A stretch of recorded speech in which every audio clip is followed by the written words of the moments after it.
Bonsoir à tous, bienvenue sur Monaco Info pour une nouvelle édition. Voici les titres de votre journal. La conférence diplomatique vient de se tenir en principauté après 2 jours d'échanges. Quels sont les enjeux de ce rendez-vous et les thèmes qui ont été abordés? La ministre des Relations extérieures et de la coopération, Isabelle Béraud-Amadei, sera notre invitée pour en parler. On n'a jamais autant parlé de métaverse ou d'intelligence artificielle. Que se cache-t-il derrière ces termes technologiques? Nous tenterons de le décrypter ce soir grâce à la matinale des CCE. Le Barbier de Séville présenté à l'Opéra de Monte-Carlo. Vous découvrirez les premières images de ce chef-d'œuvre de Rossini avec une distribution exceptionnelle et une mise en scène originale. On fredonne toujours son tube 15 ans après sa sortie. Charlie Winston, l'interprète de Like a Robot, était en concert hier à Monaco. Il sera avec nous ce soir pour présenter son dernier album, Azaya. Elle constitue l'un des temps forts de la vie diplomatique de la Principauté. La conférence diplomatique 2023 s'est clôturée aujourd'hui après 2 jours d'échanges. Pour en parler ce soir, nous sommes avec la ministre des Relations extérieures et de la coopération. Bonsoir Isabelle Béraud-Amadei.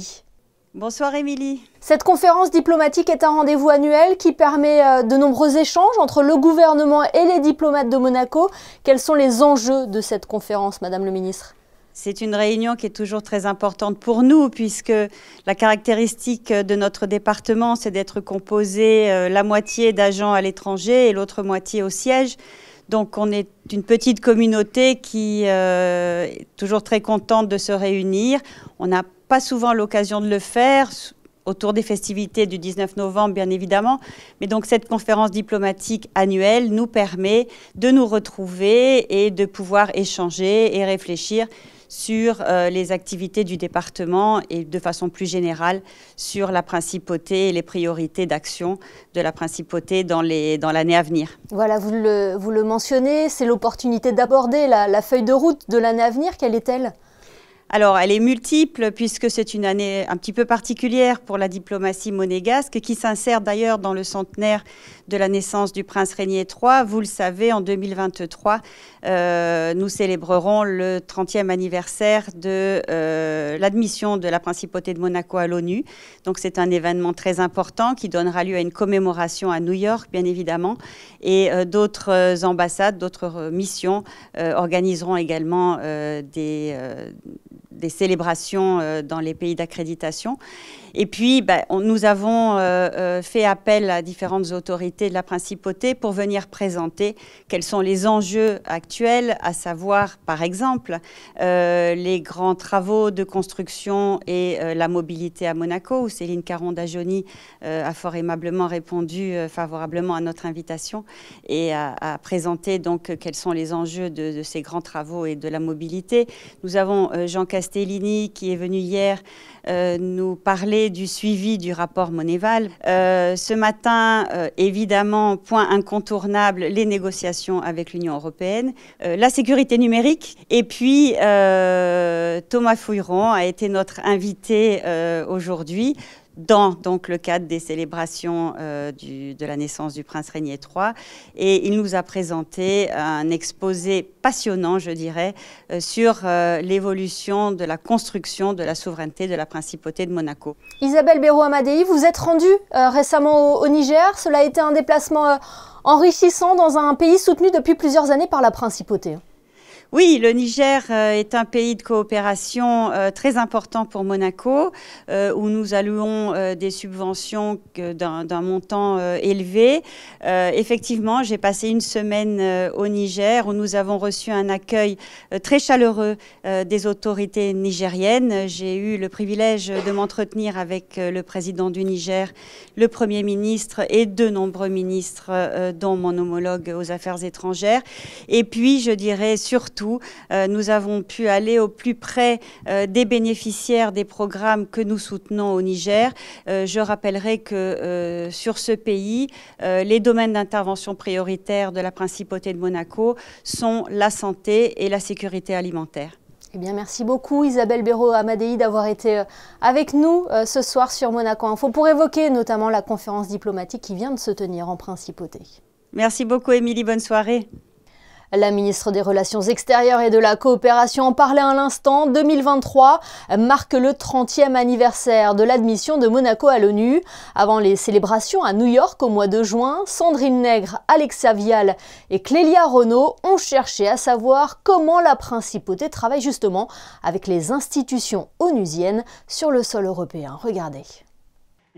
Il représente Monaco dans le monde. Ses ambassadeurs ont pu suivre différentes présentations sur la principauté et sur les temps forts à venir.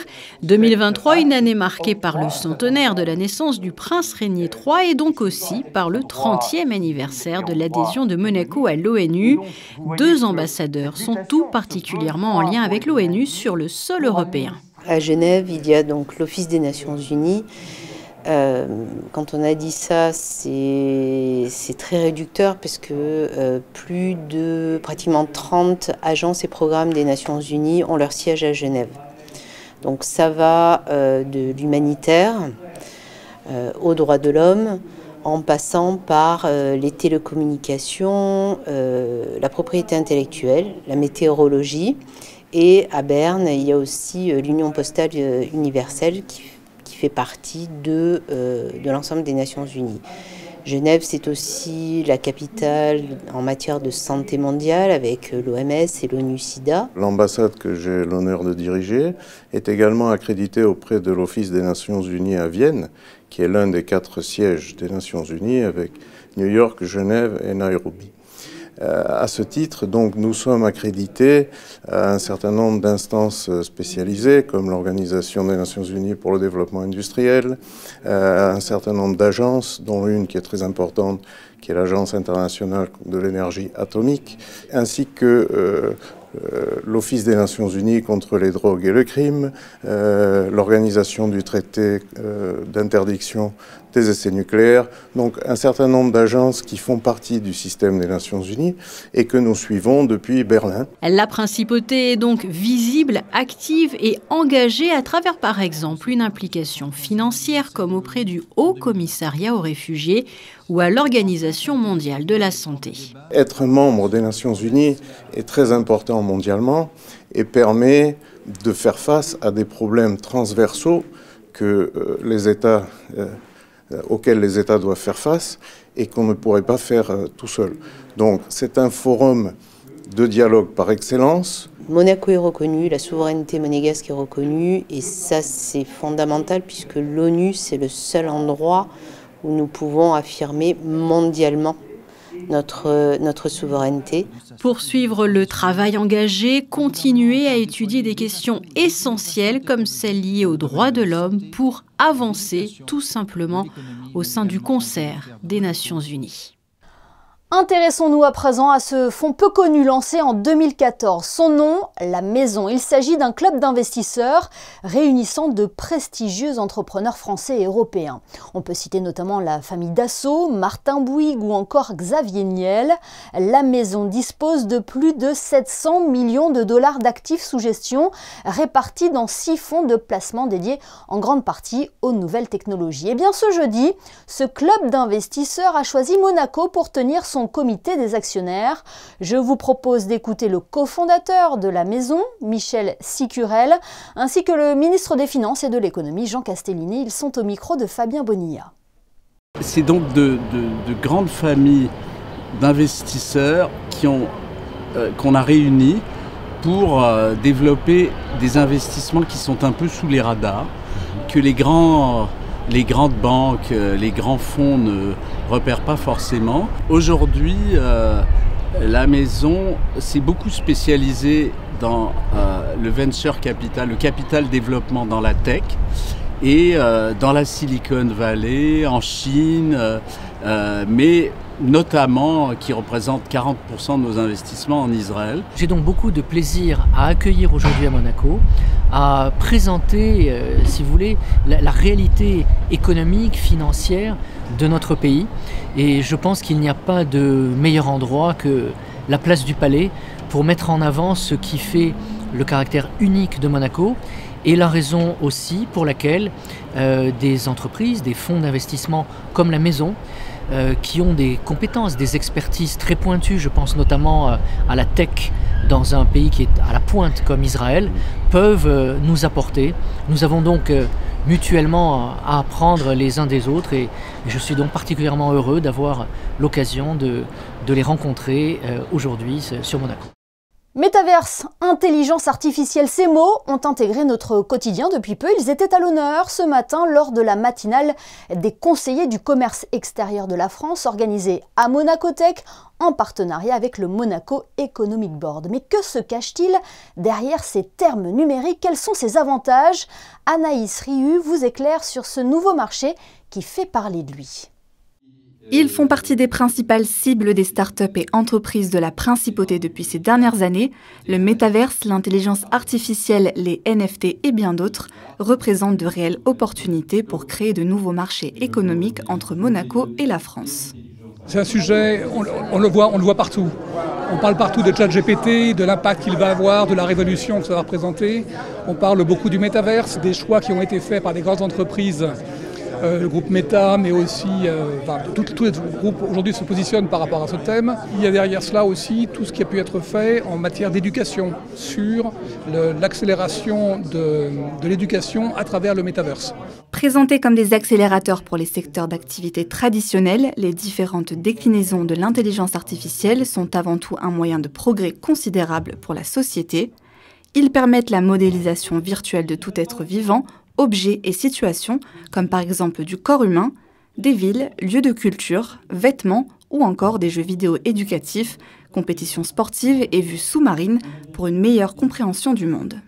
À Monaco, on a la 5G, on a un cloud, en gros, techniquement, on a tout ce qu'il faut pour monter des métaverses. Il faut laisser le temps de monter des cas d'usage, donner envie aux gens d'adopter ces technos parce que ça doit être utile. On reste des humains, donc si c'est pas utile, si on pouvait vivre sans, c'est pas la peine. Mais si on apporte vraiment un réel gain dans le diagnostic médical, par exemple, dans le suivi d'un patient, pour les musées à pouvoir délocaliser des expériences virtuelles avec de l'émotion parce que les objets sont magnifiques, l'expérience est extraordinaire, oui, ça vaut le coup. Mais ça demande de la technologie, de la résolution.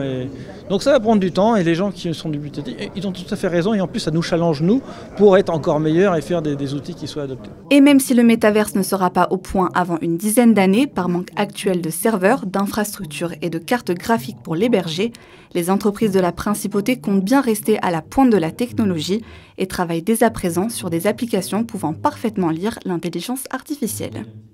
Et restons dans le domaine avec la deuxième édition du Metaverse Entertainment World Summit qui aura lieu début mai au One Monte Carlo. Ce rendez-vous rassemblera les décideurs autour des créateurs ou leaders qui contribuent à l'évolution d'Internet. Il sera ponctué par la remise des Muse Awards à l'hôtel Hermitage. Dans un tout autre domaine, vous avez pu suivre en direct hier sur notre antenne la séance publique législative au Conseil national. 3 projets de loi ont été votés hier à l'unanimité des élus présents. Ils portaient sur la création d'une caisse monégasque de retraite complémentaire, l'approbation de ratification de l'accord entre le Luxembourg et Monaco concernant l'hébergement de données et de systèmes d'intervention. Et en lien avec celui-ci, le dernier projet de loi voté portait sur la modification des articles 7 et 8 du Code de procédure pénale. Le Barbier de Séville est de retour à l'Opéra de Monte-Carlo. Il est présenté à partir du 16 avril dans le magnifique écrin qu'est la salle Garnier. Ce soir, nous vous faisons découvrir les premières images de ce chef-d'œuvre de Rossini avec une distribution exceptionnelle et une mise en scène originale. C'est notre Focus Info du jour. Il est signé José Sacré.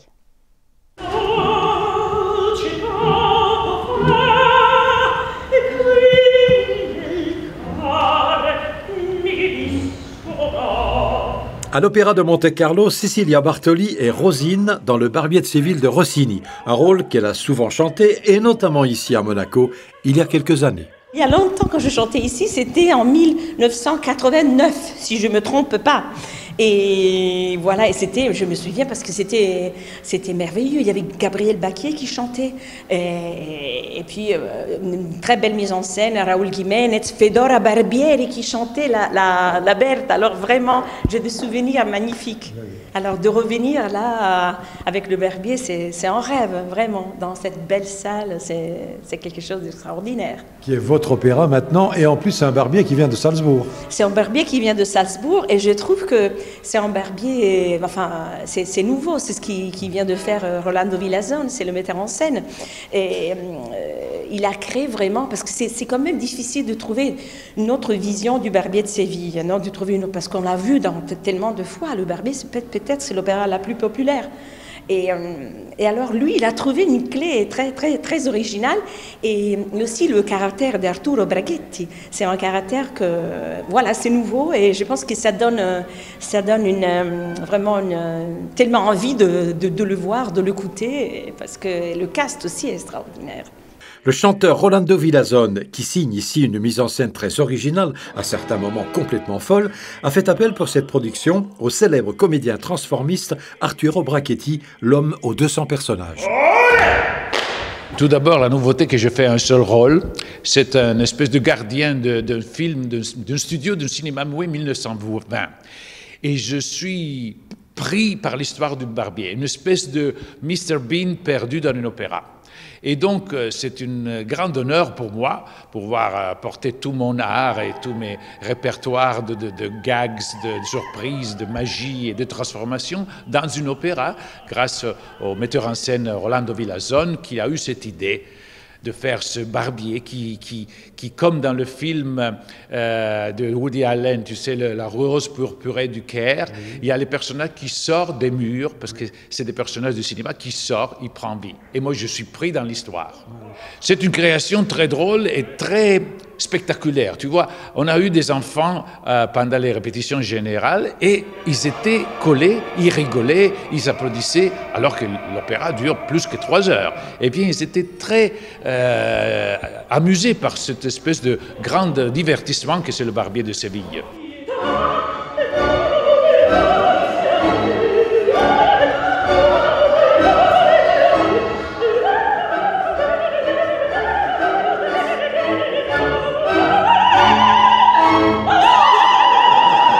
Cécilia, vous êtes une chanteuse exceptionnelle, mais aussi une merveilleuse comédienne. Ce Barbier, c'est un cadeau pour vous. C'est un cadeau parce qu'on a un cast extraordinaire. Déjà Figaro, quand on pense à Barbieri di Siviglia, c'est Nicola Laimo. Lui, il est Figaro. Il est Figaro. Enfin, c'est vraiment, c'est lui. Il rentre sur scène, c'est clair, il ne peut pas faire autrement. Il est vraiment, il est un artiste formidable, chanteur, comédien.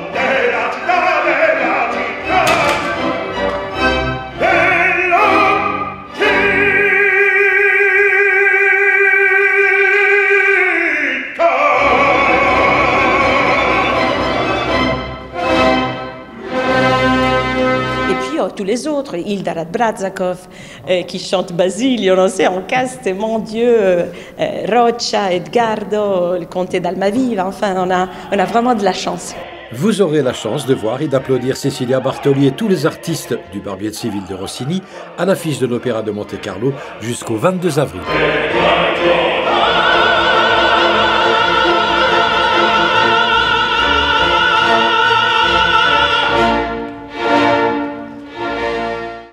On reste sur scène, mais dans un autre style musical. Charlie Winston, l'interprète du tube planétaire Like a Hobo, était en concert à l'espace Léo Ferré hier. Il y a interprété ses plus belles chansons, dont notamment celle extraite de son nouvel album As I Am. Charlie Winston est avec nous ce soir. Bonsoir. Bonsoir. Merci de nous faire l'honneur d'être avec nous ce soir. Vous êtes donc de retour sur scène, mais également de retour à Monaco, car ce n'est pas la première fois que vous vous produisiez ici, hein? Non, pas du tout. C'est je sais pas, peut-être le 6e ou 7e. J'ai joué à la Sporting et les dernières fois j'étais à Opéra.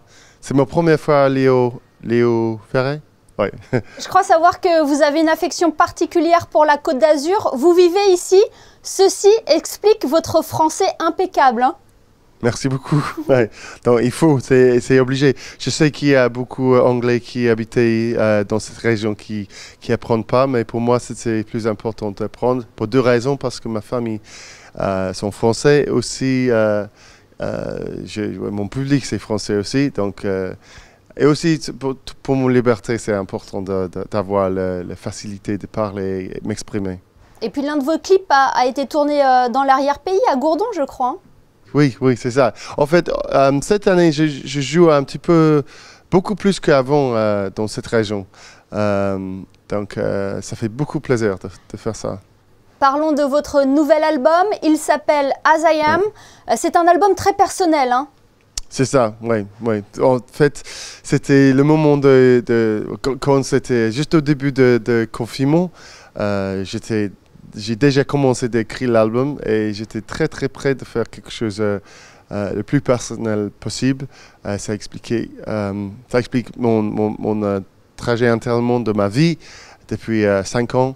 Mais aussi, ça posait beaucoup de questions que je pense tout le monde a posées pendant l'époque du Covid aussi. En fait, je trouve que le plus personnel, c'est le plus universel. I don't wanna look for meaning in the belly of a well. I don't wanna kill the feeling.